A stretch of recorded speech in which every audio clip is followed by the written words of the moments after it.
ओम श्री परमात्मने नमः। अथ दशमोध्याय अवतरणिका। श्री भगवान सप्तम अध्याय निज हृदयर कथा अर्थात विज्ञान सहित ज्ञान कहूतिले, किंतु अष्टम अध्याय आरंभ हठात अर्जुन प्रश्न करदेबारु तांको कहिबारे किछि परिवर्तन आसिला। तेणु भगवान पुनश्च विज्ञान सहित ज्ञान कहिबा पई नवम अध्यायर विषय आरंभ कले एवं भगवत परायणतारे ताहार समाप्ति कले। तथापि भगवान को मनरे आहुरी किछि कहिबार इच्छा रहीगला। से निज कथन रे संतुष्ट होई पारिले नाही। भगवान को कथा जेते शुणिले भी जेपरी भक्त को तृप्ति मिले नाही, सेहीपरि प्रिय भक्त अर्जुन को निज हृदयर कथा जेते कहिले भी भगवान को तृप्ति मिलू नाही। कारण भगवान को हृदयर गोपनीय कथा भक्त बिना संसार रे आउ केही शुणिबा पई योग्य नुहंती। तेणु अर्जुन न पचारिथिले मध्य भगवान कृपा परवश होई दशम अध्यायर विषय आरंभ करुछंती। श्री भगवान उवाच ओं श्री परमात्मने नमः। भूय एव महाबाहो शृणु मे परमं वचः। दत्ते अहं प्रियमाणाय वक्ष्यामि हित काम्यया। श्री भगवान कहिले, हे महाबाहु अर्जुन, पुनश्च तुमे मोर परम वचन शुण, जहाकु मु तुमर हित उद्देश्य रे कहिबी, कारण तुमे मो प्रति अत्यंत प्रेम भाव रखुछ। न मे विदुः सुरगणाः प्रभवं न महर्षयः, अहर्मादिः देवानां महर्षिणां च सर्वशः। मोर प्राकट्य को देवता और महर्षि केही हेले जानती नहीं, कारण मु सबु प्रकार देवता और महर्षि मानकर आदि कारण।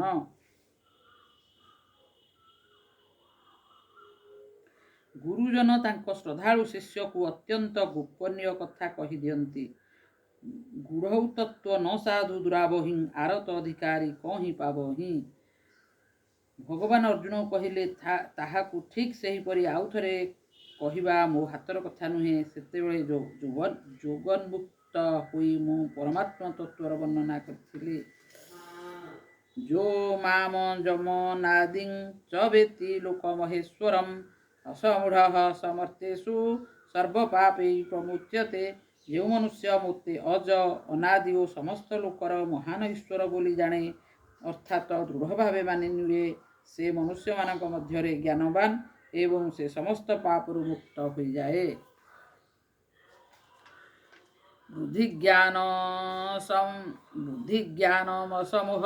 क्षमा सत्यं दमः समः, सुखं दुःखं भवो अभावो भयं चाभयमेव च।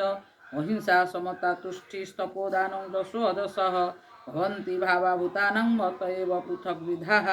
बुद्धि ज्ञान असमूह क्षमा सत्य दम सम सुख दुख उत्पत्ति विनाश भय अभय अहिंसा समता संतोष तप दान दश उपदश, प्राणी मानकर एही नानाविध पृथक पृथक 20टी भाव मोठार उत्पन्न हुअन्ति।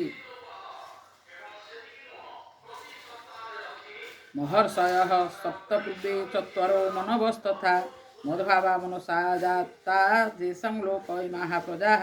ए संसार रे समस्ते जहांकर प्रजा सेई 7 महर्षि, सेमानंकर पूर्ववर्ती 4 सनकादि ओ 14 मनु, ए समस्ते मो मनरु जात होइछन्ति एवं ओ प्रति भाव श्रद्धा भक्ति रखिछन्ति।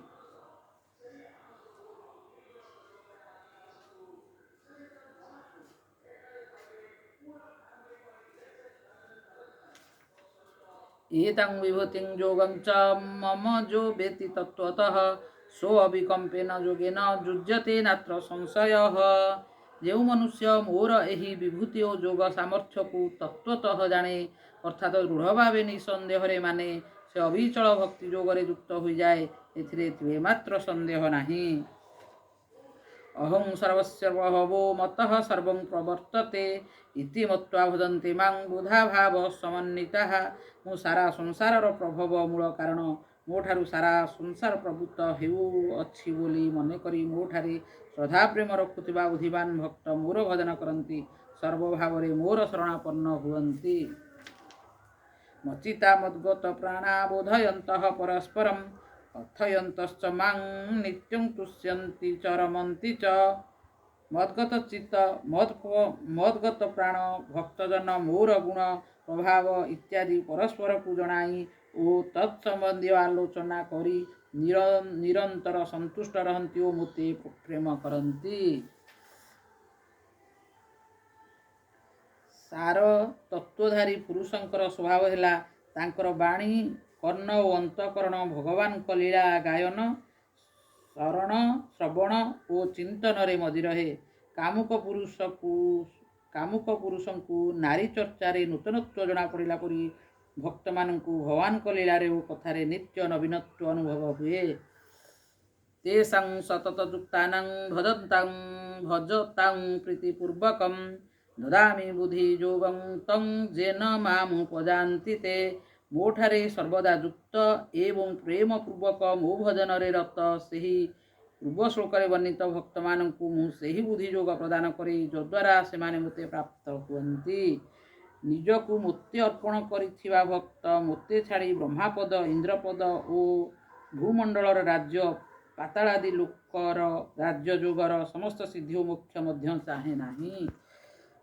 ତେଷାମେବାନୁଂ କମ୍ପାର୍ଥ ମହମଜ୍ଞାନଜଂ ତମଃ ନାଶୟାତ୍ମ୍ୟାତ୍ମଭାବସ୍ତୁ ଜ୍ଞାନଦୀପେନ ଭାସ୍ୱତା।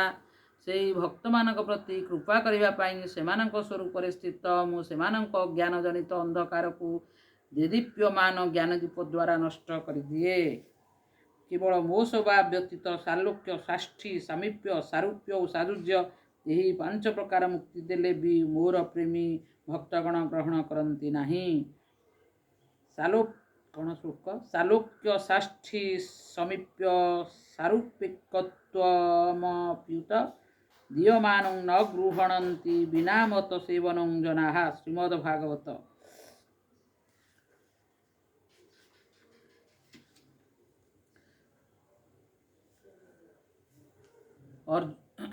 କର୍ମ ଯୋଗରେ ଶାନ୍ତ ରସ, ଜ୍ଞାନ ଯୋଗରେ ଅଖଣ୍ଡ ରସ ଓ ଭକ୍ତି ଯୋଗରେ ଅନନ୍ତ ରସ ନିହିତ। ଶାନ୍ତ ରସ ଓ ଅଖଣ୍ଡ ରସରେ ଅନନ୍ତ ରସ ନଥାଏ, କିନ୍ତୁ ଅନନ୍ତ ରସରେ ଶାନ୍ତ ରସ ମଧ୍ୟ ଥାଏ ଓ ଅଖଣ୍ଡ ରସ ମଧ୍ୟ ଥାଏ। ଅର୍ଜୁନ ଉବାଚ ପରଂ ବ୍ରହ୍ମ ପରଂ ଧାମ ପବିତ୍ରଂ ପରମଂ ଭବାନ୍ ପୁରୁଷଂ ଶାଶ୍ୱତଂ ଦିବ୍ୟମାଦିଦେବମଜଂ ବିଭୁମ୍ ଆହୁସ୍ତ୍ୱାମୂର୍ଷୟଃ ସର୍ବେ ଦେବର୍ଷି ନାରଦस्तथा ଅସିतो ଦେବଳୋ ବ୍ୟାସଃ ସ୍ୱୟଂ ଚୈବ ବ୍ରବୀଷି ମେ। ଅର୍ଜୁନ କହିଲେ, ଆପଣ ହେଉଛନ୍ତି ପରମ ବ୍ରହ୍ମ, ପରମ ଧାମ ଓ ପରମ ପବିତ୍ର। ଆପଣ ଶାଶ୍ୱତ, ଦିବ୍ୟ ପୁରୁଷ, ଆଦିଦେବ, ଅଜ ଓ ସର୍ବବ୍ୟାପକ ବୋଲି ସମସ୍ତ ଋଷି, ଦେବର୍ଷି, ନାରଦ, ଅସିତ, ଦେବଳ ତଥା ବ୍ୟାସ କହିଛନ୍ତି ଏବଂ ଆପଣ ନିଜେ ମଧ୍ୟ ମୋତେ କହୁଛନ୍ତି। ଗୋପୀମାନେ କହୁଛନ୍ତି, ହେ ସଖା, ଆପଣ କେବଳ ଯଶୋଦାଙ୍କ ପୁତ୍ର ନୁହନ୍ତି, ବରଂ ସମସ୍ତ ପ୍ରାଣୀଙ୍କର ଅନ୍ତରାତ୍ମାର ସାକ୍ଷୀ। ବ୍ରହ୍ମାଙ୍କ ପ୍ରାର୍ଥନା ଶୁଣି ବିଶ୍ୱରକ୍ଷା ପାଇଁ ଆପଣ ଯଦୁକୂଳରେ ଅବତୀର୍ଣ୍ଣ ହୋଇଛନ୍ତି। ମାର୍କଣ୍ଡେୟ ଋଷି କହୁଛନ୍ତି, ଶ୍ରୀକୃଷ୍ଣ ଯଜ୍ଞମାନଙ୍କର ଯଜ୍ଞ, ତପମାନଙ୍କର ତପ ଅଟନ୍ତି ଏବଂ ସେ ହେଉଛନ୍ତି ଭୂତ, ଭବିଷ୍ୟତ ଓ ବର୍ତ୍ତମାନ।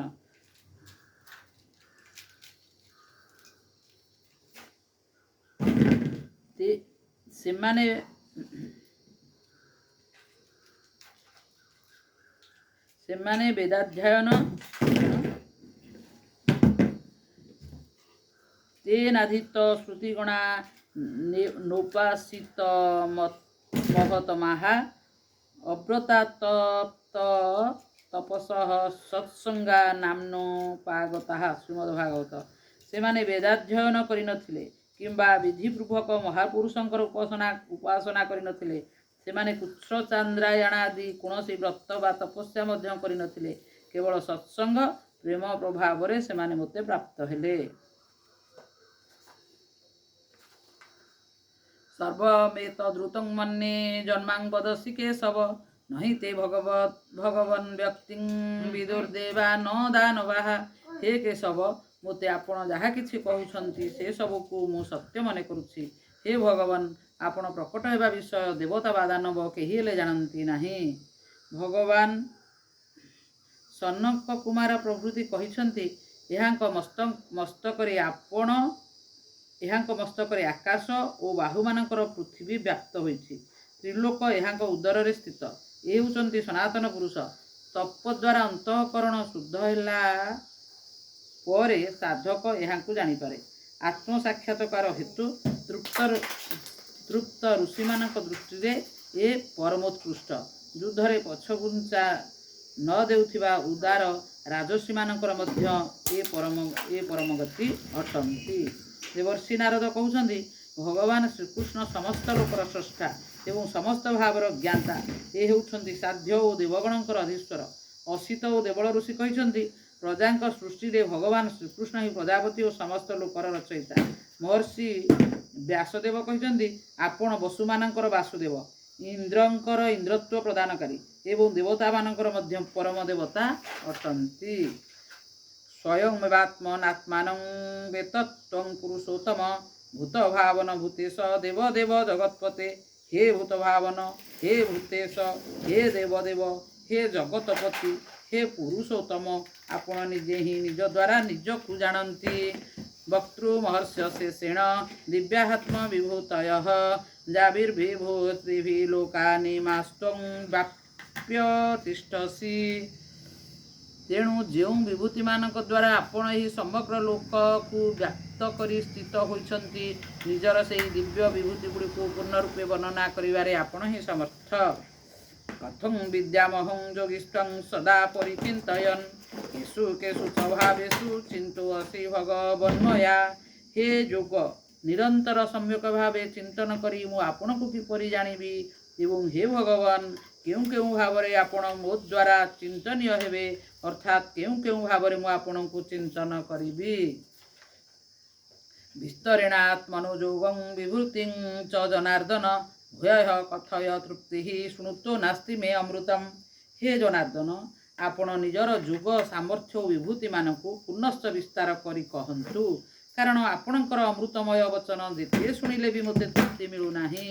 ଶ୍ରୀ ଭଗବାନ ଉବାଚ ଅନ୍ତତେ କଥୟିଷ୍ୟାମି ଦିବ୍ୟାହ୍ୟାତ୍ମ ବିଭୂତୟଃ ପ୍ରଧାନତଃ କୁରୁଶ୍ରେଷ୍ଠ ନାସ୍ତ୍ୟନ୍तो ବିସ୍ତରସ୍ୟ ମେ। ଶ୍ରୀ ଭଗବାନ କହିଲେ, ଆଚ୍ଛା ଠିକ୍ ଅଛି, ମୁଁ ନିଜର ଦିବ୍ୟ ବିଭୂତିମାନ ତୁମକୁ ମୁଖ୍ୟ ରୂପେ ସଂକ୍ଷେପରେ କହିବି, କାରଣ ହେ କୁରୁଶ୍ରେଷ୍ଠ, ମୋ ବିଭୂତିମାନଙ୍କ ବିସ୍ତାରର ଅନ୍ତ ନାହିଁ।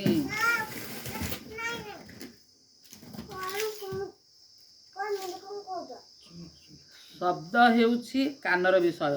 ଶବ୍ଦ ଦୁଇ ପ୍ରକାର, ବର୍ଣ୍ଣାତ୍ମକ ଓ ଧ୍ୱନ୍ୟାତ୍ମକ। କାନରେ ଶବ୍ଦ ଶୁଣି ଆମକୁ ପ୍ରତ୍ୟକ୍ଷ ଓ ପରୋକ୍ଷର ସ୍ୱର୍ଗ ନରକ ଆଦିର ଜ୍ଞାନ ହୁଏ। ତେଣୁ ବେଦାନ୍ତ ପ୍ରକ୍ରିୟାରେ ଶ୍ରବଣ, ମନନ, ନିଦିଧ୍ୟାସନ ଆଦିରେ ଶ୍ରବଣ ସର୍ବପ୍ରଥମ। ଠିକ୍ ସେହିପରି ଭକ୍ତିରେ ମଧ୍ୟ ଶ୍ରବଣ, କୀର୍ତ୍ତନ, ସ୍ମରଣ, ପାଦସେବନ ଇତ୍ୟାଦିରେ ଶ୍ରବଣ ସର୍ବପ୍ରଥମ।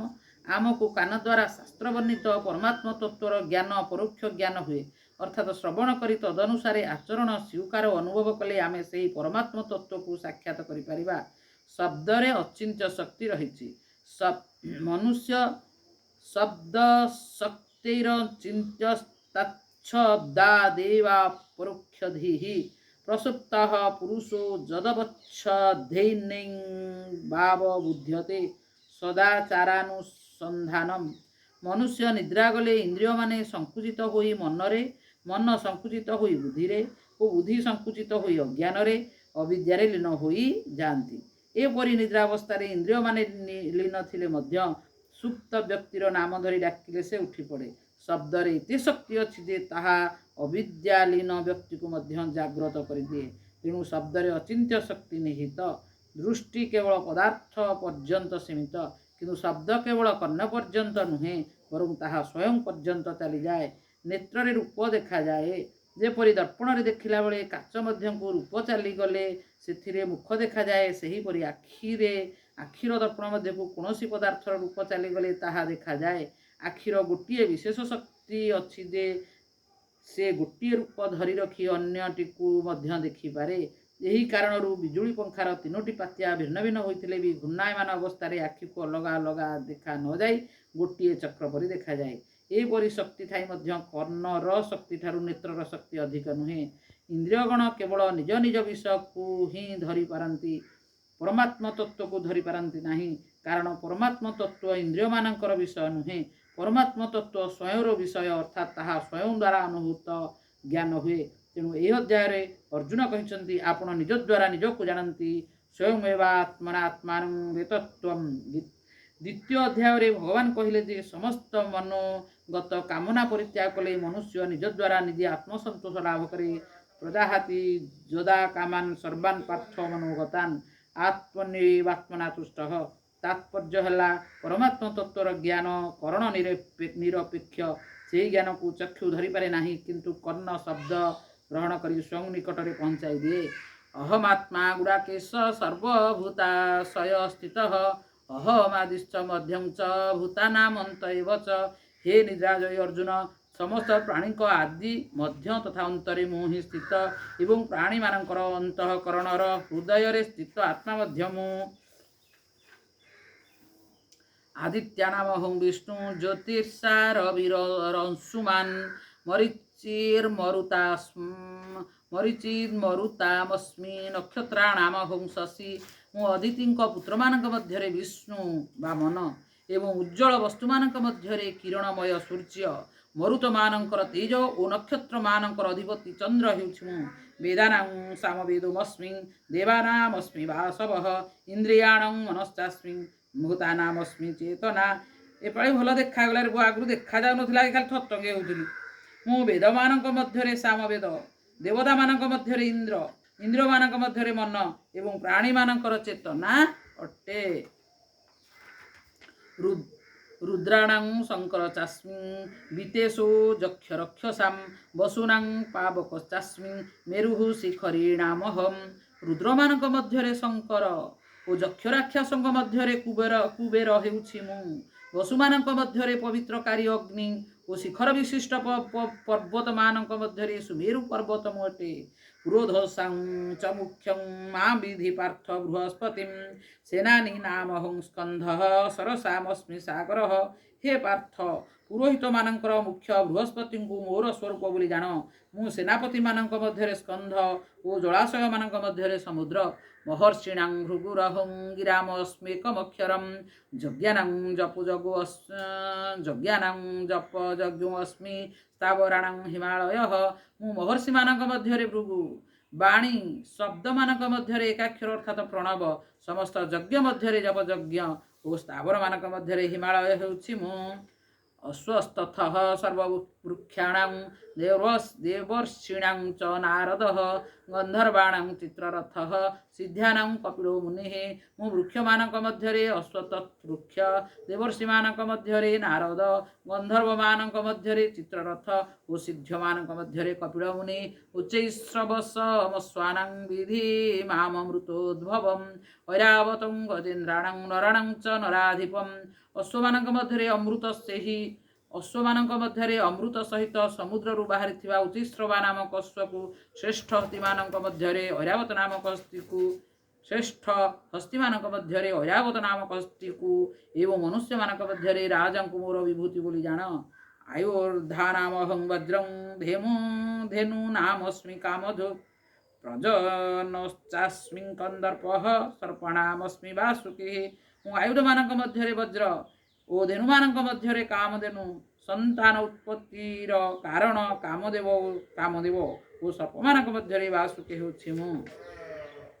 ଅନନ୍ତ ଚାସ୍ମି ନାଗାନାଂ ବରୁଣୋ ଯାଦଶାମହଂ ପିତॄଣାମଚର୍ଯ୍ୟା ଚାସ୍ମି ଯମଃ ସଂଯମତାମହଂ। ମୁଁ ନାଗମାନଙ୍କ ମଧ୍ୟରେ ଅନନ୍ତ, ଶେଷ ନାଗ ଓ ଜଳଜନ୍ତୁଙ୍କର ଅଧିପତି ବରୁଣ। ମୁଁ ପିତୃଗଣଙ୍କ ମଧ୍ୟରେ ଅର୍ଜମା ଓ ଶାସନକାରୀଙ୍କ ମଧ୍ୟରେ ଯମରାଜ। ପ୍ରହ୍ଲାଦଶ୍ଚାସ୍ମି ଦୈତ୍ୟାନାଂ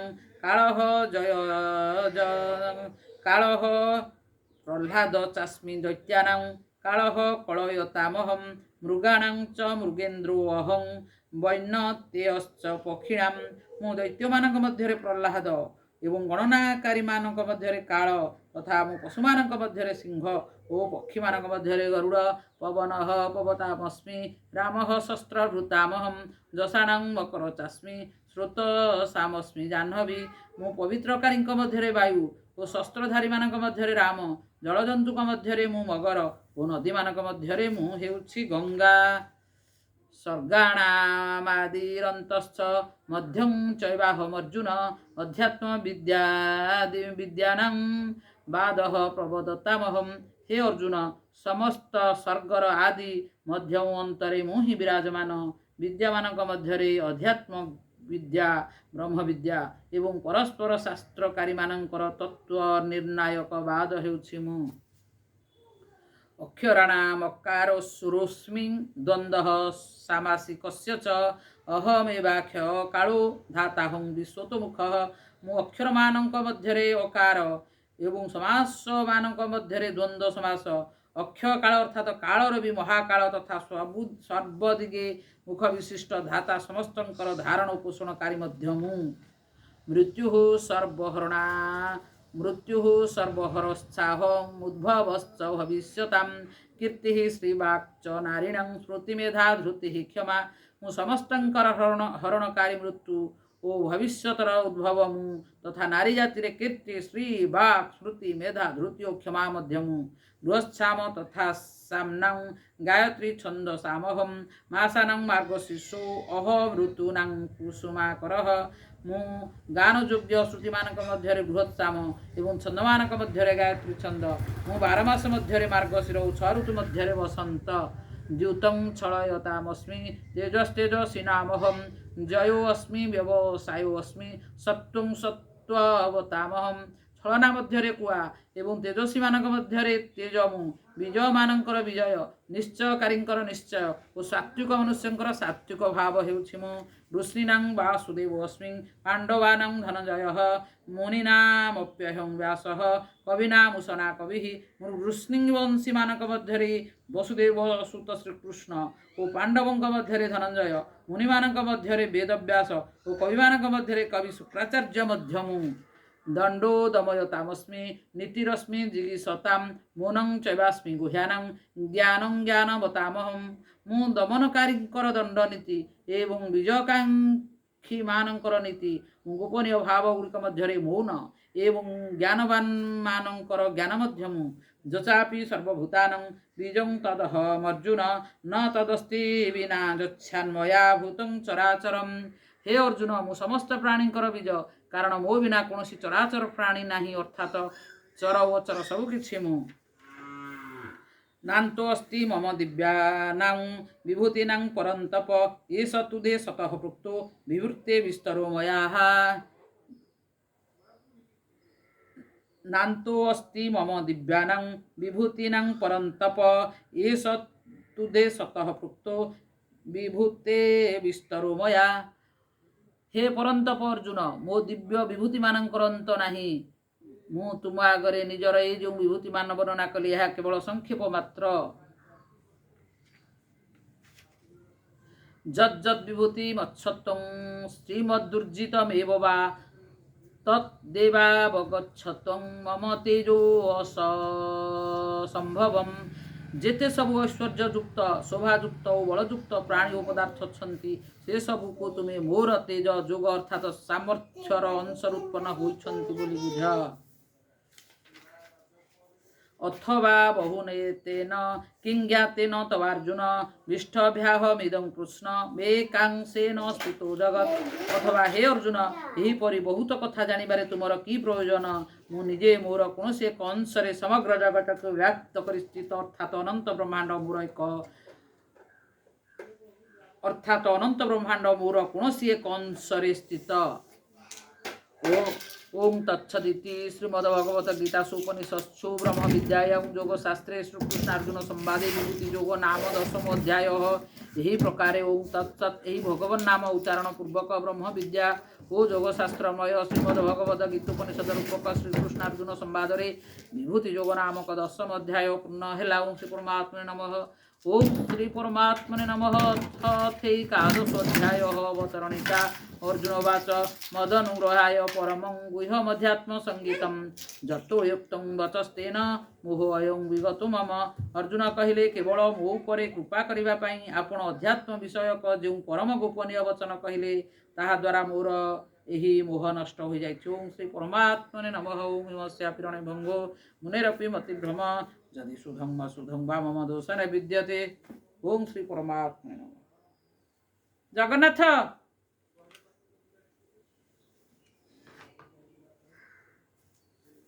जगन्नाथ ए जगन्नाथ